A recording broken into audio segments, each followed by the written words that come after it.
മറിയത്തിൻ്റെ സ്തോത്രഗീതം. മറിയം പറഞ്ഞു, എൻ്റെ ആത്മാവ് കർത്താവിനെ മഹത്വപ്പെടുത്തുന്നു. എൻ്റെ ചിത്തം എൻ്റെ രക്ഷകനായ ദൈവത്തിൽ ആനന്ദിക്കുന്നു. അവിടുന്ന് തൻ്റെ ദാസിയുടെ താഴ്മയെ കടാക്ഷിച്ചു. ഇപ്പോൾ മുതൽ സകല തലമുറകളും എന്നെ ഭാഗ്യവതി എന്ന് പ്രകീർത്തിക്കും. ശക്തനായവൻ എനിക്ക് വലിയ കാര്യങ്ങൾ ചെയ്തിരിക്കുന്നു. അവിടുത്തെ നാമം പരിശുദ്ധമാണ്. അവിടുത്തെ ഭക്തരുടെ മേൽ തലമുറകൾ തോറും അവിടുത്തെ കരുണ വർഷിക്കും. അവിടുന്ന് തൻ്റെ ഭുജം കൊണ്ട് ശക്തി പ്രകടിപ്പിച്ചു. ഹൃദയവിചാരത്തിൽ അഹങ്കരിക്കുന്നവരെ ചിതറിച്ചു. ശക്തന്മാരെ സിംഹാസനത്തിൽ നിന്ന് മറിച്ചിട്ടു. എളിയവരെ ഉയർത്തി. വിശക്കുന്നവരെ വിശിഷ്ട വിഭവങ്ങൾ കൊണ്ട് സംതൃപ്തരാക്കി.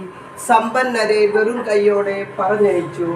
തൻ്റെ കാരുണ്യം അനുസ്മരിച്ചുകൊണ്ട് അവിടുന്ന് തൻ്റെ ദാസനായ ഇസ്രായേലിനെ സഹായിച്ചു. നമ്മുടെ പിതാക്കന്മാരായ അബ്രാഹത്തോടും അവൻ്റെ സന്തതികളോടും എന്നേക്കുമായി ചെയ്ത വാഗ്ദാനം അനുസരിച്ച് തന്നെ.